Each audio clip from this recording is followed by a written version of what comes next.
જય શ્રી કૃષ્ણ મિત્રો. આજે આપણે શાલિગ્રામજીની કથા સાંભળીએ. આ કથાનું શ્રવણ કરવાથી ઘર ધન ધાન્યથી ભરાઈ જાય છે અને લક્ષ્મીનારાયણજીની કૃપા વરસે છે. ખાસ કરીને કાર્તિક મહિનામાં આ કથા રોજ સાંભળવાનો મહિમા છે. એક ગામમાં એક વૃદ્ધ સ્ત્રી રહેતી હતી. એ શાલિગ્રામજીના સ્વરૂપની સેવા કરતી હતી. એ શાલિગ્રામજીની રોજ નિત્ય નિયમથી સેવા કરતી, એમને ભોગ ધરાવતી અને પૂજા કરતી. કાર્તિકનો મહિનો શરૂ થવાનો હતો. ગામના ઘણા લોકોએ કાર્તિક મહિનામાં ગંગા સ્નાન માટે જવાનું નક્કી કર્યું. વૃદ્ધાને થયું, હું પણ આ લોકો સાથે ગંગા સ્નાન કરી આવું. પણ પછી વિચાર આવ્યો કે હું જઈશ તો શાલિગ્રામજીની સેવા કોણ કરશે? એટલે વૃદ્ધા પોતાના પાડોશમાં રહેતી એક સ્ત્રીના ઘરે ગઈ અને એને પૂછ્યું, બેન, હું થોડા દિવસ માટે ગામવાસીઓ સાથે ગંગા સ્નાન માટે જઈ રહી છું. શું તું મારા શાલિગ્રામજીની સેવા કરીશ? તે પડોસણ તો નિત્ય સેવા પૂજા કંઈ કરતી નહોતી, એટલે એને સેવાની વિધિ કંઈ ખબર નહોતી. એણે વૃદ્ધાને કહ્યું, હું સેવા કરવા તો તૈયાર છું, પણ મને સેવા કરતાં તો આવડતું જ નથી. મેં ક્યારે કોઈ સેવા પૂજા કરી જ નથી. હું કેવી રીતે કરીશ? વૃદ્ધાએ કહ્યું, એમાં કાંઈ મોટી વાત નથી. તું સવારે ઉઠે ત્યારે ભગવાનને પણ ઉઠાડજે. પછી તું નદીએ નાહવા જાય ત્યારે આવતી વખતે બાગમાંથી તાજા ફૂલ અને તુલસી લેતી આવજે.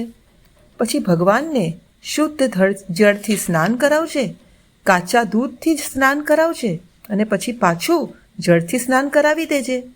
તે પછી ચંદન લગાડજે અને ફૂલ અને તુલસીજી અર્પણ કરી દેજે. જ્યારે તું દૂધ ગરમ કરે ત્યારે દૂધનો ભોગ ધરાવજે. બપોરે તું જે રસોઈ બનાવે તે ભગવાનને ભોગ ધરી દેજે. સાંજે દીવો કરજે અને રાત્રે સૂતી વખતે ભગવાનને પણ પોઢાડી દેજે. બસ આટલું જ તો કરવાનું છે. પાડોસણ તો સેવા કરવા માટે તૈયાર થઈ ગઈ. એટલે વૃદ્ધાએ શાલિગ્રામજીને પાડોસણને ત્યાં પધરાવ્યા અને નિશ્ચિંત થઈને ગંગા સ્નાન માટે નીકળી ગઈ. બીજા દિવસની સવાર થઈ. જેવી પડોસણ ઉઠી એણે તો શાલિગ્રામજીને પણ ઉઠાડ્યા. કહે, હે ભગવાન, ઉઠી જાઓ, સવાર થઈ ગઈ છે. આ રીતે ભગવાનને ઉઠાડીને સ્ત્રી તો પોતાના કામે લાગી ગઈ. પછી જ્યારે નદીએ નાહવા ગઈ ત્યારે એક લોટો શુદ્ધ જળ, ફૂલ અને તુલસીજી લેતી આવી. વૃદ્ધાના કહેવા પ્રમાણે એણે શાલિગ્રામજીને શુદ્ધ જળથી, પછી દૂધથી અને પછી ફરી પાછું જળથી સ્નાન કરાવ્યું, ચંદન લેપન કર્યું, તાજા ફૂલ અને તુલસીજી ધર્યા અને પછી દૂધ ગરમ કર્યું અને ભગવાનને દૂધનો ભોગ ધરાવ્યો.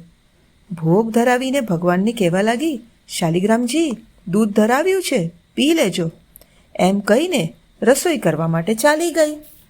જ્યારે રસોઈ થઈ ગઈ ત્યારે તેણે માટે ભોગની થાળી તૈયાર કરી અને ભોગ ધરવા માટે પાછી આવી. જુએ છે શું, તો દૂધનો વાટકો તો એમનો એમ જ છે. ભગવાને દૂધ પીધું જ નથી. એને લાગ્યું ભગવાનને કદાચ ભૂખ નહીં લાગી હોય, કદાચ ભોગ સાથે દૂધ પી લેશે. એમ વિચારીને એણે ભોગની થાળી પણ ધરાવી દીધી અને ખૂબ પ્રેમથી અને ભક્તિભાવથી કહેવા લાગી, ભગવાન, મને તો સેવા પૂજા આવડતી નથી. વૃદ્ધા સ્ત્રી તો તમને મારી પાસે સોંપીને ચાલી ગઈ છે. તમે નહીં જમો તો કેમ ચાલશે? મને જેવી આવડે છે એવી સેવા કરું છું. તમે જમી લેજો હો, કે હું થોડી જ વારમાં આવું છું. એમ કહીને એ તો પાછી કામે લાગી ગઈ. થોડી વાર પછી બધા કામથી પરવારીને જ્યારે પાછી આવી તો શું જુએ છે? દૂધ અને ભોગની થાળી તો એમની એમ જ છે. એને પોતાને પણ હવે ભૂખ લાગી હતી. એણે ખૂબ ભોળપણથી પ્રભુને કહ્યું, પ્રભુ, તમે હજી જમ્યા નથી? તમે નહીં જમો ને ત્યાં સુધી હું પણ નહીં જમીશ. હા, ચાલો જલ્દીથી જમી લો. એમ કંઈ પાછી કામે લાગી ગઈ. થોડી વારમાં જ્યારે પાછી આવે છે તો જુએ છે થાળી તો એમની એમ. આમ કરતાં કરતાં સાંજ થઈ ગઈ. હવે ભગવાનને થયું, આ ભોળી સ્ત્રી તો મારા જમ્યા સિવાય જમશે જ નહીં. હું એને ભૂખી કઈ રીતે રાખી શકું? આમ વિચાર કરીને પ્રભુ તો મોર મુકુટ, પીતાંબરધારી, બાલ સ્વરૂપ લઈને પાટલા પર આવીને બેસી ગયા અને કહેવા લાગ્યા, મૈયા, હું જમવા આવી ગયો છું. ચાલ મને દૂધ પીવડાવી દે અને જમાડી દે.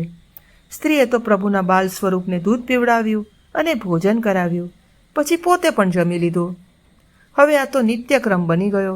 રોજ સવારે એ ભગવાનને ઉઠાડતી, પછી નદીએ નાહીને પાછી આવીને શાલિગ્રામજીની સેવા કરતી, દૂધ ધરતી અને થાળ ધરતી. ભગવાન બાલ સ્વરૂપમાં આવીને પાટલા પર બિરાજતા અને એ ભગવાનને દૂધ પીવડાવતી અને ભોજન કરાવતી. એક દિવસ સવારે એ બાલ સ્વરૂપ ભગવાને સ્ત્રીને કહ્યું, મૈયા, હું આખો દિવસ અહીંયા ઘરમાં બેસીને કંટાળી જાઉં છું. ચાલ હું આજે તારી ગાયો ચરાવી આવું. સ્ત્રી કહે, ભગવાન રહેવા દો ને, થોડા દિવસ તમે ક્યાંય જતા નહીં. હવે વૃદ્ધા સ્ત્રી થોડા જ દિવસમાં પાછી આવશે અને તમારા બારામાં પૂછશે તો હું શું જવાબ આપીશ? એના હાથમાં હું તમને સોંપી દઉં એટલે હું નિશ્ચિંત થઈ જાઉં. પછી તમારે જ્યાં જવું હોય ત્યાં જજો. પણ ભગવાન કાંઈ માન્યા નહીં. હાથમાં લાઠી લઈને ભગવાન તો ગાયો ચરાવવા નીકળી પડ્યા. પછી તો આ રોજનો ક્રમ થઈ ગયો. ભગવાન રોજ ગાયો ચરાવવા નીકળી જતા અને સાંજના સમયે પાછા ફરતા. થોડા જ દિવસમાં વૃદ્ધા સ્ત્રી તો યાત્રા કરીને પાછી આવી. ઘરે આવી સ્નાન કરી અને પાડોશણના ઘરે પહોંચી ગઈ ને કહેવા લાગી, બેન, હું પાછી આવી ગઈ છું. આટલા બધા દિવસ મારા શાલિગ્રામજીની સેવા તે કરી, તારો ખૂબ ખૂબ આભાર. હવે મારા શાલિગ્રામજી મને પાછા આપી દે. એમના દર્શન માટે મારું મન વ્યાકુળ થઈ ગયું છે. સ્ત્રી કહેવા લાગી, ભગવાન તો અત્યારે ઘરે છે જ નહીં, એ તો ગાયો ચરવા ગયા છે. ગોધૂલીના સમયે આવશે ત્યારે લઈ જજો. વૃદ્ધાને તો વાત કાંઈ સમજાય નહીં. એને લાગ્યું કે પાડોશણ બાના કાઢી રહી છે. એ શાલિગ્રામજીને પાછા આપવા માંગતી નથી. વાદ વિવાદ થયો. આજુબાજુના લોકો ભેગા થઈ ગયા. વૃદ્ધાએ ગ્રામવાસીઓને બધી વાત કરી કે આ પાડોશણ તો એક જ વાત કહી રહી છે કે સાંજ સુધી થોભી જાઓ, ભગવાન પાછા ફરશે અને પછી હું તમને આપી દઈશ. ગામવાસીઓને પણ વાત કંઈ સમજાઈ નહીં. અહીં વૃદ્ધા તો ખૂબ ગુસ્સામાં આવી ગઈ અને કહેવા લાગી, જ્યાં સુધી તું મારા શાલિગ્રામજી મને પાછા નહીં આપે ત્યાં સુધી હું અહીં જ બેસી રહીશ. ક્યાં છુપાવ્યા છે તે મારા ભગવાનને? પાડોશણે તો બધાને ખૂબ સમજાવ્યા, પણ કોઈ એની વાત માન્યું જ નહીં. આમ કરતાં કરતાં ગોધૂલીનો સમય થઈ ગયો. ભગવાન તો ચૂપચાપ ઘરમાં પ્રવેશી ગયા અને પોતાની જગ્યા પર આવીને બિરાજમાન થઈ ગયા. સ્ત્રીએ અંદર ડોકાઈને જોયું તો ભગવાન તો પાછા આવી ગયા છે. એણે બહાર આવીને વૃદ્ધાને કહ્યું, ભાઈ, તમારા ભગવાન આવી ગયા છે, હવે લઈ જાઓ. વૃદ્ધા તો ગુસ્સામાં આવીને કહેવા લાગી, સવારથી ભગવાન તો તારા ઘરમાં જ હતા અને તું ખોટું બોલી રહી હતી અને હવે કહે છે કે લઈ જાઓ. ભગવાન કેવી રીતે ગાયો ચરાવવા જઈ શકે? તારી આપવાની ઈચ્છા જ નહોતી, એટલે જ તે ભગવાનને ક્યાંક છુપાવી રાખ્યા હતા. પાડોશણની આંખોમાં તો આંસુ આવી ગયા અને શાલિગ્રામજીની સામે બેસીને કહેવા લાગી, ભગવાન, વૃદ્ધા મારી વાતનો ભરોસો નથી કરતી. તમે એને પોતાના સ્વરૂપનું દર્શન આપો તો જે માનશે. ભગવાને તો ભોળી સ્ત્રીની વાત માની અને બાલ સ્વરૂપમાં વૃદ્ધાને દર્શન આપ્યા. મોર મુકુટ પહેરેલા, પીતાંબરધારી, હાથમાં લાઠી એવા મનમોહક બાલ સ્વરૂપના દર્શન કરીને વૃદ્ધા તો અચંબામાં જ પડી ગઈ. એની આંખોમાંથી પ્રેમના અશ્રુ વહેવા લાગ્યા. કહેવા લાગી, પ્રભુ, હું આટલા વર્ષોથી તમારી સેવા કરું છું, તમે મને ક્યારેય દર્શન ન આપ્યા. આજે હું ધન્ય થઈ ગઈ પ્રભુ. એમ કહીને વૃદ્ધા તો પાડોશણના પગે પડી અને એની માફી માંગી અને કહેવા લાગી, બેન, મેં તો ભગવાનની સેવા મૂર્તિ માનીને કરી, પણ તે તો સાચા મનથી એમની સેવા કરી. તેથી જ ભગવાને તને દર્શન આપ્યા અને તારા પુણ્યના પ્રતાપથી મને પણ પ્રભુના દર્શન થયા. હું ધન્ય થઈ ગઈ. હે પ્રભુ, જેમ તમે બંને સ્ત્રીઓને દર્શન આપીને ધન્ય કર્યા, એમ અમને બધાને ધન્ય કરજો. કથા કહેવાવાળા પર, સાંભળવાવાળા પર, બધા પર આપની કૃપા વરસાવજો અને બધાની મનોકામના પૂર્ણ કરજો. પ્રિય ભક્ત મિત્રો, આપે હજી સુધી મારી ચેનલને સબસ્ક્રાઈબ ન કરી હોય તો હમણાં જ કરી દેજો અને બેલ આઇકોન જરૂરથી દબાવજો, જેથી મારા નવી કથા તરત જ તમારા સુધી પહોંચી જાય. અને આ કોમેન્ટમાં રાધે રાધે જરૂરથી લખજો. જય શ્રી કૃષ્ણ.